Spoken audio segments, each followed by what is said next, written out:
तो welcome back to all of you from national English grammar. Guys, narration के part में आज हम असर्टिव में पार्ट नंबर सेकंड लेकर आया हूं, क्योंकि इसके पहले वाले वीडियो लेक्चर में मैंने नरेशन में बेसिक यानी नरेशन का बेसिक जो चेंजिंग होता है उसको मैंने बताया था। लेकिन इसमें जो असर्टिव के जो सेकंड पार्ट में मैं जो चेंजिंग बताने वाला हूं ये उस वीडियो लेक्चर से काफी इंपॉर्टेंट है। देखिए क्या है, हम यहां पर नोट में लिखवाए हैं क्या कि जब आरबी का सेंटेंस पास्ट टेंस में हो, आपको केयरफुली वॉच करना है। जब आरबी का सेंटेंस पास्ट टेंस में हो तो दो इंपॉर्टेंट चेंजिंग्स होते हैं। आप सुनिए कितनी कमाल की बातें हैं। आरबी आप जानते हैं, आरबी आरबी इन्वर्टेड कॉमा से जो सेंटेंस घेरा होता है उसे हम आरएस बोलते हैं, और उसके पहले वाला जो सेंटेंस होता है जो सिंगल कॉमा से घिरा होता है उसे हम आरबी बोलते हैं। आरबी मींस होता है रिपोर्टिंग वर्ब और आरएस मींस होता है रिपोर्टेड स्पेस। ओके, तो देखते हैं।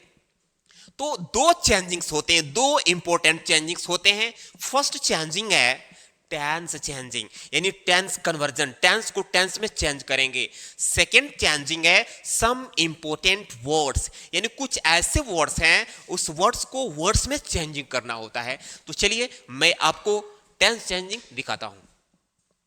अब ये देखिए, जब आप डायरेक्ट से इनडायरेक्ट बनाएंगे, देखिए स्टूडेंट्स डायरेक्ट से इनडायरेक्ट क्यों नहीं बना पाते, उसके पीछे रीजन है। पहली बात को उनको प्रोनाउन नहीं ज्ञात होता है, बढ़िया से लर्न नहीं होता है। सेकेंडली उनको टेंस कन्वर्जन नहीं आता है, टेंस को टेंस में चेंज करना नहीं आता है। और थर्डली ये जो है the changing of some important words, इसको याद नहीं कर पाते हैं, उनको लर्न नहीं होता है, वो चेंज नहीं कर पाते हैं। दिस इज ग्रामर, ये ग्रामर है। आप नरेशन के पूरे पार्ट सही करते हुए गए, लेकिन अगर वर्ड की चेंजिंग वर्ड में नहीं किया तो फिर ये पूरा पूरा आपको रॉन्ग हो जाएगा। तो देखिए टेंस चेंजिंग में क्या है, प्रेजेंट टेंस को हम बदलते हैं पास्ट टेंस में, यानी प्रेजेंट टेंस में वर्ब में एस और यस आते हैं, तो इनडायरेक्ट जब बनाएंगे तो इन प्रेजेंट सिंपल को पास्ट सिंपल में चेंज करेंगे तो पास्ट सिंपल में वर्ब की सेकंड फॉर्म आता है। सेकंड है प्रेजेंट कॉन्टिन्यूअस, प्रेजेंट कॉन्टिन्यूअस में इजेमार आते हैं प्लस बिफोर मींस आईएनजी, तो प्रेजेंट कॉन्टिन्यूअस को चेंज करेंगे पास्ट कॉन्टिन्यूअस यानी वाज वर में, यानी इजेमार को चेंज कर देना है वाज वर में। थर्ड है प्रेजेंट परफेक्ट, प्रेजेंट परफेक्ट में हैज और हैव आते हैं जिसे हम चेंज कर देंगे पास्ट परफेक्ट में, पास्ट परफेक्ट में हैड आता है, ठीक है। और हैज हैव के साथ वर्ब की थर्ड फॉर्म, तो पास्ट परफेक्ट में हैड के साथ वर्ब की थर्ड फॉर्म, यानी वर्ब की फॉर्म में किसी प्रकार की चेंजिंग नहीं होगी। नेक्स्ट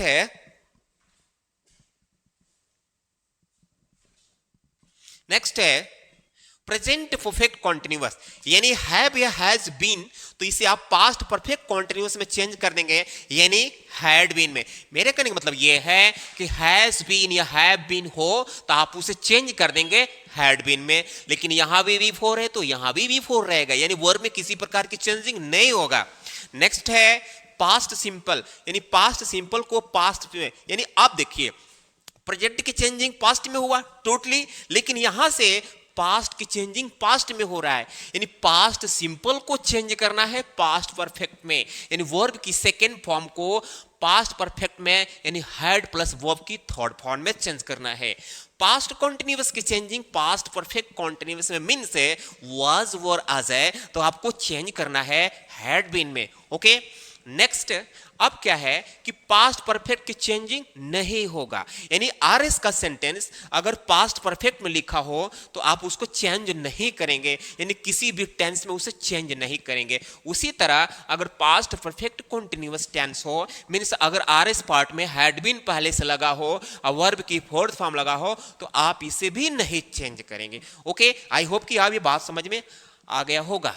नेक्स्ट है जब आप डायरेक्ट से इनडायरेक्ट बनाएंगे तो डायरेक्ट में नहीं, आरएस वाले पार्ट में अगर इस तरह के वर्ड आए, नाउ अगर आता है तो आप बिफोर, एगो आता है तो आपको बिफोर करना है, कम को गो करना है, हैंड्स को धेंस करना है, हिदर को तिदर करना है, हेयर को देयर, नाउ को देन, दीस को दोस, दीस को दैट, दस को शो, टू नाइट को दैट नाइट चेंज करेंगे, टुडे को दैट डे, टुमारो को द नेक्स्ट डे या द फॉलोइंग डे, यानी टुमारो के लिए दो दो ऑप्शन है, और उस टुमारो को द नेक्स्ट डे में चेंज कर दीजिए या द फॉलोइंग डे में चेंज कर दीजिए।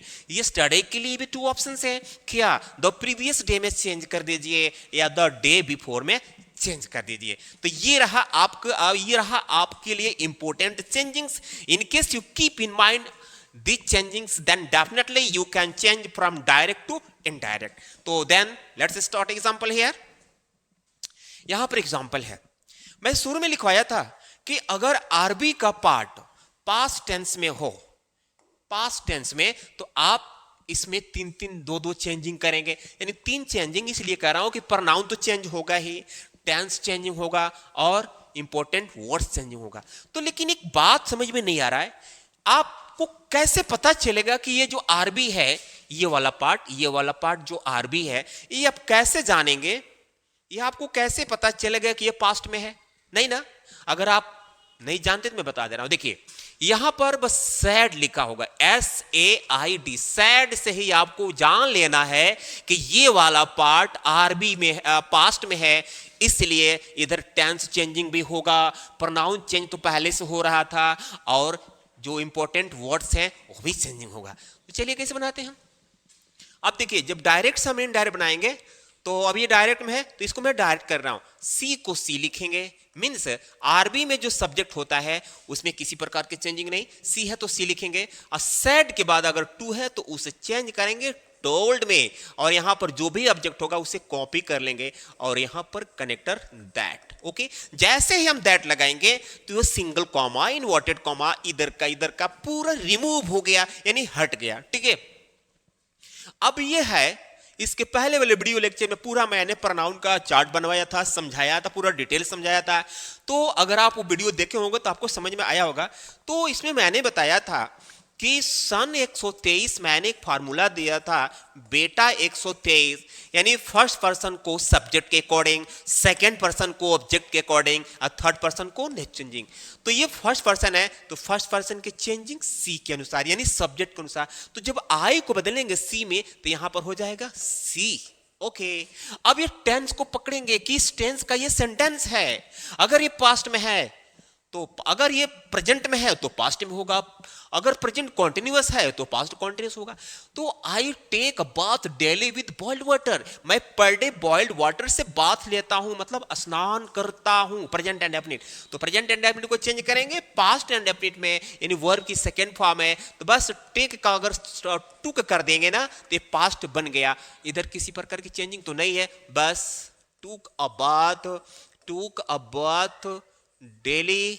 ओके, अब इधर किसी प्रकार की चेंज इधर नहीं है। Okay, you said to me, तुमने मुझसे कहा कि you do not go to school timely, तुमने मुझसे कहा कि तुम स्कूल समय से नहीं जाते हो। तो चलिए भाई, ये आरबी है और ये आरएस है, तो यहां पर आरबी में जो भी सब्जेक्ट यहां पर होता है उसको चेंज नहीं करते हैं।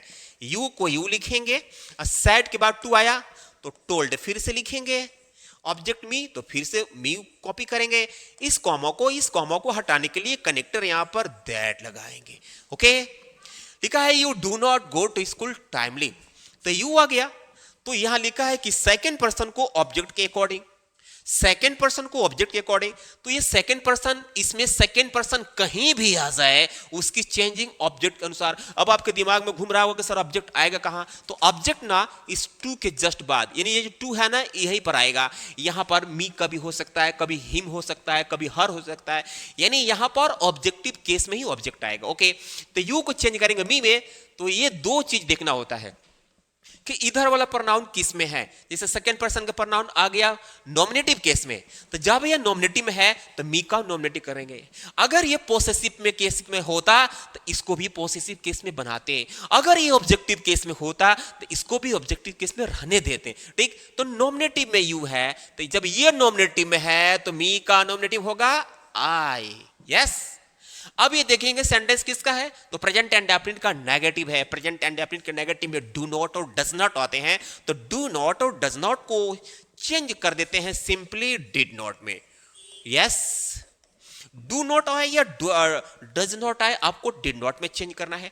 अब यहां से सीधा कॉपी कर देंगे, go to school school timely. Okay, ये आपका फाइनल। नेक्स्ट एग्जांपल क्या बोल रहा है?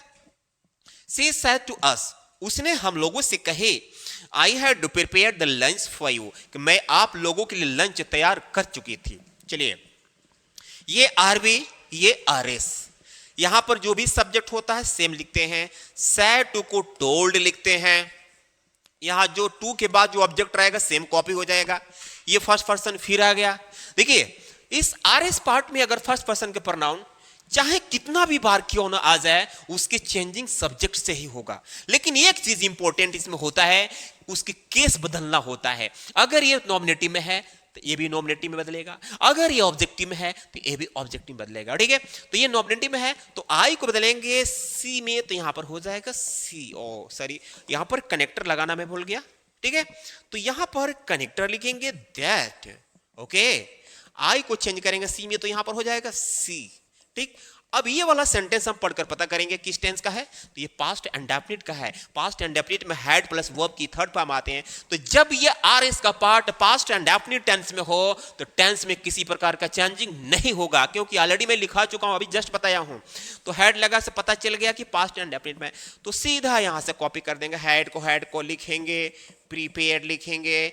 ओके, प्रीपेयर्ड लिखेंगे, उसके बाद से द लंच लिखेंगे। Take for you.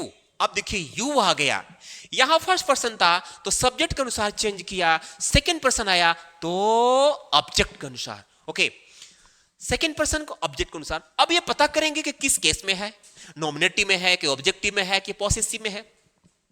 तो ये वाले जरा ये वाले एग्जांपल देखिएगा। ये वाला यूज मैं बोला कि ये नॉमिनेटिव केस में है तो इसको भी नॉमिनेटिव केस में बना दिया गया, लेकिन यही यू यहां पर आया तो मैं इसे बोल रहा हूं कि ऑब्जेक्टिव केस में। ऐसा क्यों?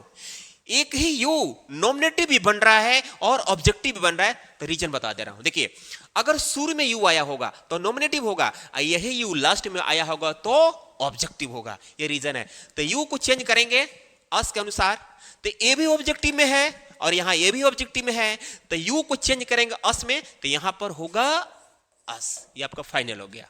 Okay, last example guys, I hope कि आप समझ रहे हैं। देखिए, I said he has been befooling me for many days. मैंने कहा कि वह मुझे कई दिनों से बिफूलिंग कर रहा था। बिफूलिंग मीन्स मुझे मूर्ख बना रहा था। ओके, तो चलिए चेंज करते हैं। तो यहां पर आई को आई लिखेंगे, सैड को सैड लिखेंगे। अब यहां टोल्ड नहीं लिखेंगे, क्यों? सैड के बाद यहां टू होता ना तो टोल्ड लिखा जाता, लेकिन यहां तो टू आया नहीं है, इसलिए सैड को सैड लिखेंगे। कनेक्टर लगाएंगे दैट। ओके, अब यहां देखिए प्रोनाउन ही आ गया, तो जरा पता करेंगे ही फर्स्ट पर्सन की, सेकेंड पर्सन की, थर्ड पर्सन। तो ही जो है थर्ड पर्सन, थर्ड पर्सन की चेंजिंग नहीं होता है। यहां मैं बताया था सन 123 वाली जो फॉर्मूला है, फर्स्ट पर्सन को सब्जेक्ट के अनुसार, सेकेंड पर्सन को ऑब्जेक्ट के अनुसार, थर्ड पर्सन को नो चेंजिंग, एन मतलब नो चेंजिंग। ओके, तो ही नहीं बदलेगा तो ही को ही लिखेंगे। लेकिन हैज बीन आ गया तो हैज बीन मैं शुरू में लिखवाया था कि ये प्रेजेंट परफेक्ट कॉन्टिन्यूअस, यानी हैज बीन जो है, हैव बीन, हैज बीन आते हैं प्रेजेंट परफेक्ट कॉन्टिन्यूअस में। तो प्रेजेंट परफेक्ट कॉन्टिन्यूअस को चेंज करना होता है पास्ट परफेक्ट कॉन्टिन्यूअस में। तो हैव है ना, तो हैव को होगा यहां पर हैड। अब बीन का बीन सेम रहेगा। ठीक, बेफूलिंग, बेफूलिंग मी। अब देखिए यहां मी आया, तो मी जो है फर्स्ट पर्सन का प्रोनाउन, तो फर्स्ट पर्सन की चेंजिंग हमेशा सब्जेक्ट के अकॉर्डिंग। तो फर्स्ट पर्सन की चेंजिंग सब्जेक्ट के अनुसार। तो ये किस केस में है? ऑब्जेक्टिव केस में। तो आई का ऑब्जेक्टिव ढूंढिए, तो ढूंढने की क्या जरूरत है? आई से ही तो मी बना है, तो यहां मी रह जाएगा। Yes, me for many dash, for many dash. Okay, तो फ्रेंड्स और ये नरेशन का असर्टिव का जो सेकेंड पार्ट मैंने जस्ट अब बताया, आई होप कि ये आपको समझ में आया होगा, अच्छा लगा होगा। लेकिन अगर आप चैनल पर नए हो तो प्लीज वीडियो को लाइक करके चैनल को सब्सक्राइब कीजिए और अपने फ्रेंड तक शेयर करने का प्रयास कीजिए।